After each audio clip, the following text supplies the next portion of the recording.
ये सब जानते हैं कि कब्र में जाना है, लेकिन एहसास हो जाए कि कब्र की तारीकी क्या है।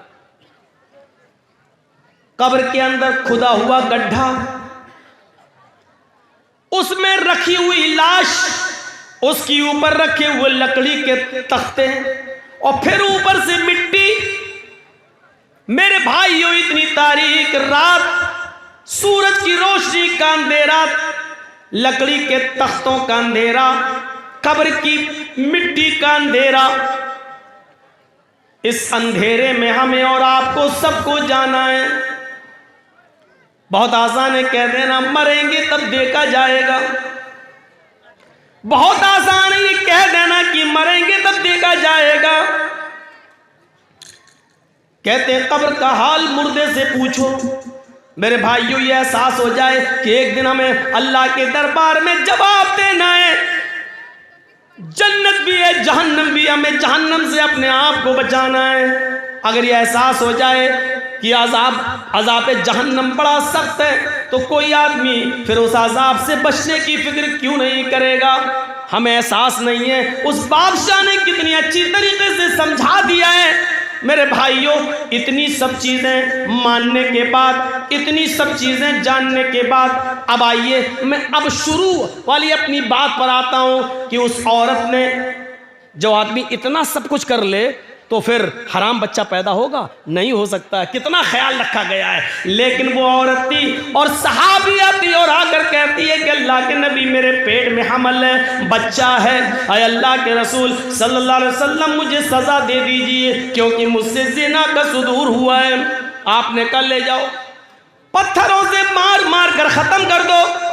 लेकिन कहने लगी मेरे पेट में बच्चा है। तो कहा कि जाओ, जब बच्चा पैदा हो जाए तब आना।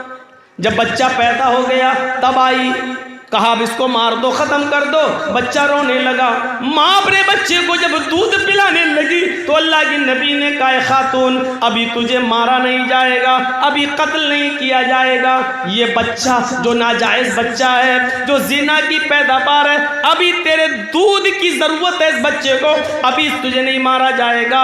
इतनी तमाम बंदिशों के बावजूद वो औरत कबूल करती है कि ये नाजायज बच्चा है। सोचिए मेरे भाइयों, ये हराम औलाद है, लेकिन उस हराम बच्चे को भी अल्लाह के रसूल पेट में मारने की इजाजत नहीं दे रहे, खत्म करने की इजाजत नहीं दे रहे हैं। बच्चे के माँ से कहा जा रहा है जब ये बच्चा तेरा दूध छोड़ दे तब तू आना।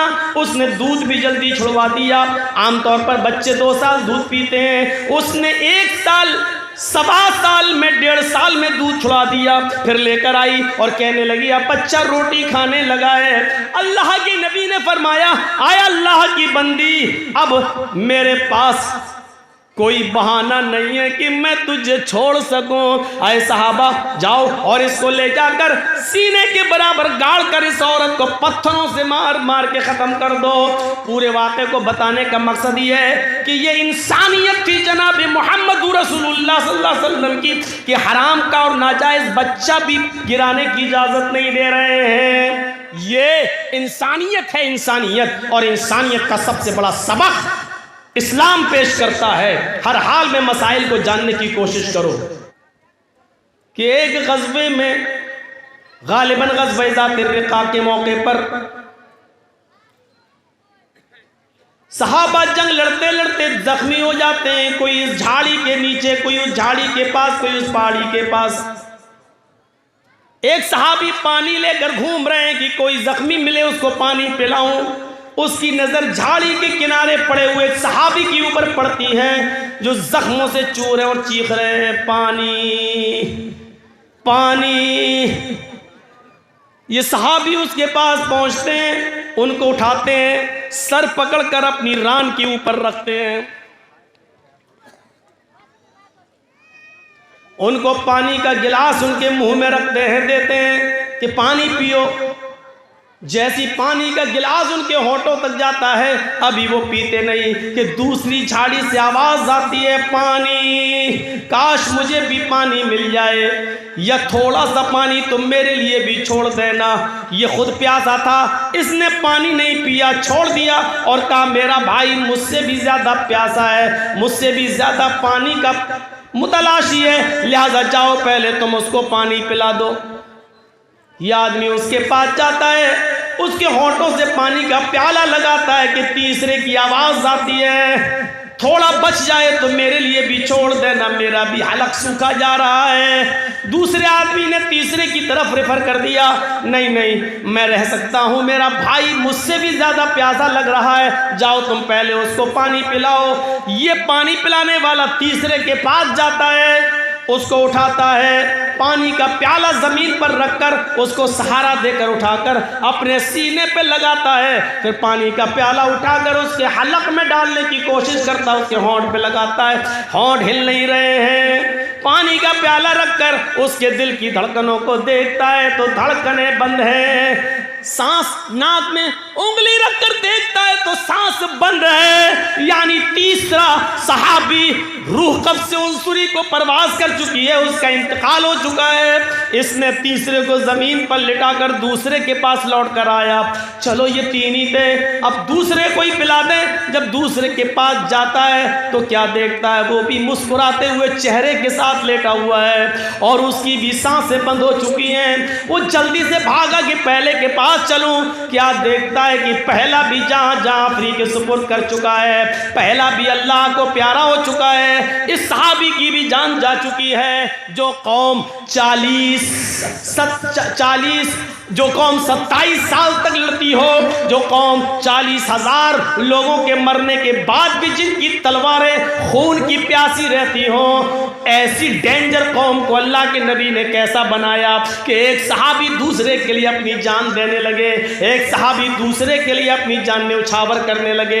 एक सहाबी ने इसलिए पानी नहीं पिया कि मेरा भाई मुझसे ज्यादा प्यासा है, और दूसरे ने इसलिए नहीं पिया कि तीसरा मुझसे भी ज्यादा प्यासा है। जरा आप अंदाजा लगा सकते हैं ये कौन सा जज्बा था। एक आदमी दूसरे के लिए अपनी जान दे रहा है। इसी को कुरान कहता है, वज़कुरू निअमतल्लाहि अलैकुम इज़ कुंतुम आदान फ़अल्लफ़ बैन क़ुलूबिकुम फ़अस्बहतुम बिनिअमति इख़वाना।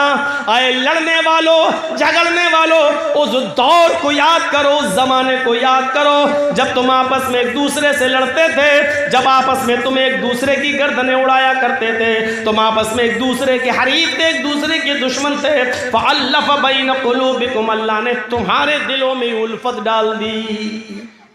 ये होता है मुसलमान, एक मुसलमान दूसरे मुसलमान के लिए। अपने लिए तो सभी जीते हैं, दूसरों के लिए जीना असल जीना, दूसरों के लिए।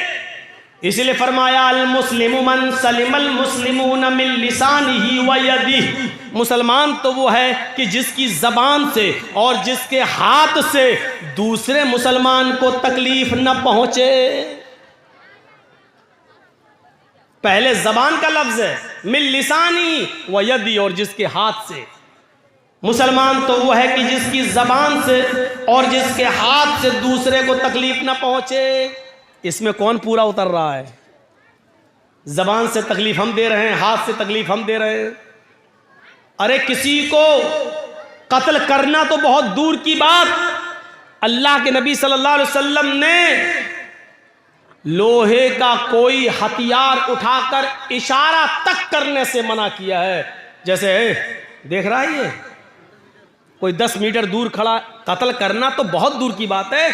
आप 10 मीटर 20 मीटर दूर से ये कहें, देख रहा है ये पूरा का पूरा रामपुरी है, घुसा दूंगा पेट के अंदर।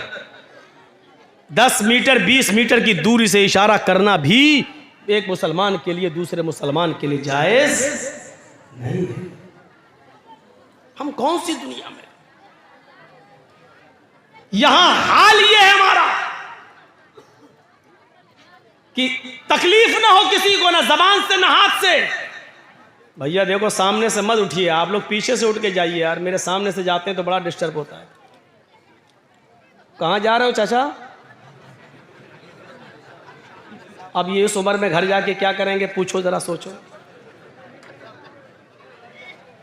वो देखिए बेचारे बूढ़ों मियां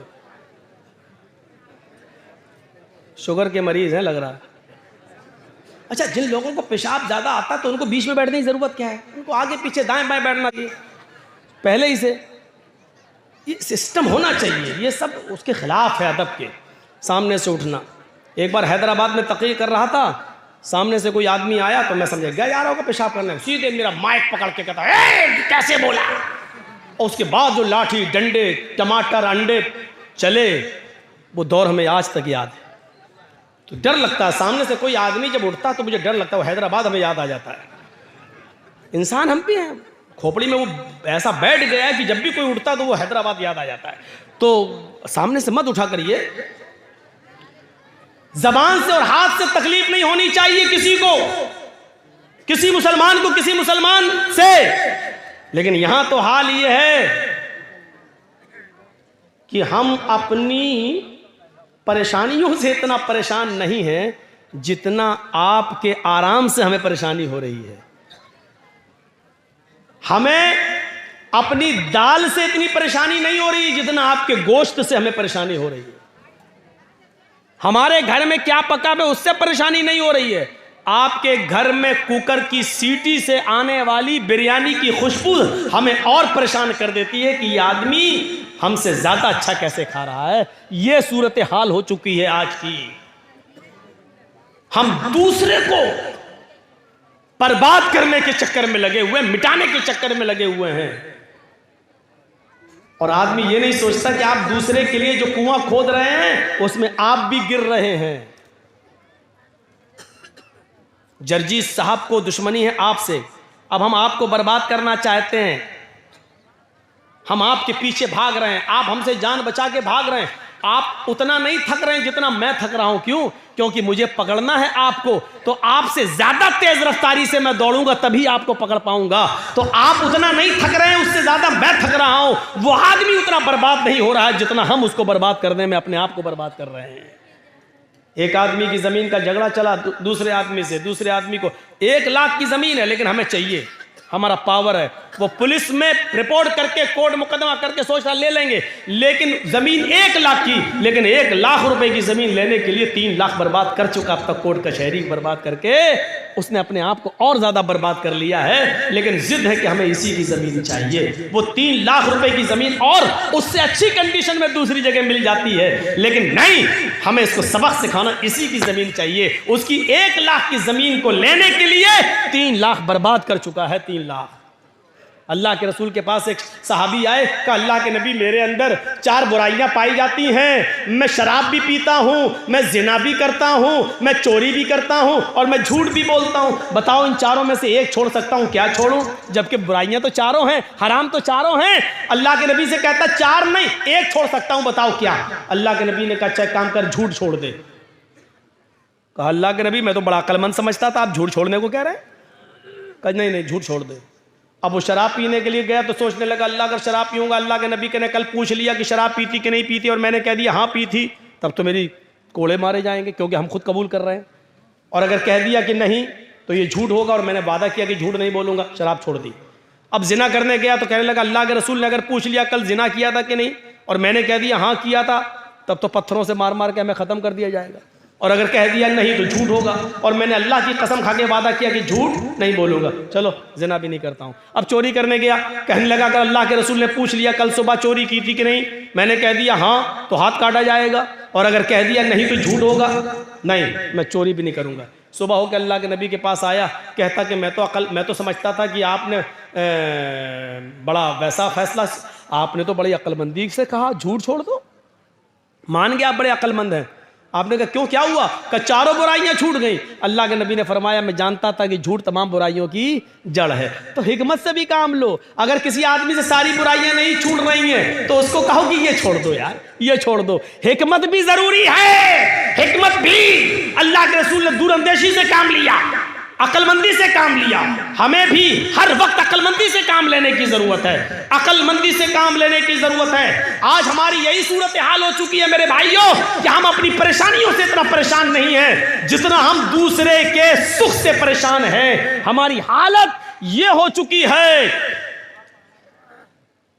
आज जुमे के खुतबे में मैंने सुनाया था ना कि वो 2 सहाबी थे, जिन लोगों ने ना सुना हो सुनो, जिनके कपड़े की दुकानें पास पास थीं। एक आदमी, एक सहाबी का कपड़ा बिक गया, दूसरा कस्टमर आया, दूसरा भी बिक गया, तीसरा कस्टमर आया, उसी दुकान पर तीसरा भी कपड़े के थान ले गया, चौथा आया, उसने चौथा भी उसी को दे दिया उसी दुकान ने। पांचवा कस्टमर आया उसी दुकान पर कपड़ा खरीदने, दुकानदार कहने लगा नहीं, अब वो कपड़ा मेरे पास नहीं है, मेरे भाई के पास चले जाओ, इससे भी अच्छा कपड़ा तुम्हें वहां मिल जाएगा, ये पड़ोस में दुकान है। उसने ये सोचकर उसको भेज दिया कि मेरे तो 4 कपड़े के थान बिक गए, मेरे घर में मेरी बीवी बच्चों का गुजर बसर चल जाएगा, मेरे भाई की तो बोनी तक नहीं हुई है उस पड़ोसी की, उसके भी बीवी है, उसके भी बच्चे हैं, उसको भी शाम को कमा कर ले जाना है और अपने बीवी बच्चों का पेट पालना है। उसने ये सोचकर अब हमारे पास कपड़ा नहीं है कह दिया, ताकि मेरे भाई की भी कुछ बोनी हो जाए, उसको भी इतना कपड़ा उसका भी बिक जाए कि उसके घर में चूल्हा जल जाए। मेरे भाइयों, उसने मना कर दिया कि मेरे पास कपड़ा खत्म हो गया, जाओ मेरे भाई की दुकान के पास चले जाओ। मेरे भाइयों, ईमानदारी के साथ बताना, कंपटीशन के दौर में हमारी इधर चाय की दुकान, बगल में इधर चाय की दुकान, हम दूसरे की दुकान पर आने वाले कस्टमर को भी अपनी आवाज देकर बुला लेते हैं। हम ये ई रिक्शा चला रहे हैं, उधर दूसरा हमारा भाई भी चला रहा है, उसके पास आने वाली सवारी को भी हम खींच लेते हैं। कितना? 20 रुपया? नहीं, आओ हम 15 लेंगे, आओ बैठ जाओ। हम उसके भी मुंह से रोटी का लुकमा छीन रहे हैं। हमारे घरों में बरकत हो तो कहां से हो, हमारे बच्चों को बीमारियां न लगे तो कैसे न लगे, हमारे माँ बाप को बीमारियां और कैंसर जैसी बीमारियों में मुलव्वस न हो तो क्यों न हो, क्योंकि हमने रोजी रोटी के सारे नाजायज तरीके इस्तेमाल कर रखे हैं। हम तो अपने भाई की खुशी देखना ही नहीं चाहते हैं, हम अपने दुकान के होते हुए दूसरे की दुकान पर कस्टमर आता हुआ देखना ही गवारा नहीं कर सकते हैं। मेरे भाइयों, इस्लाम की तालीम ये तो नहीं थी, इस्लाम की तालीम ये तो नहीं थी।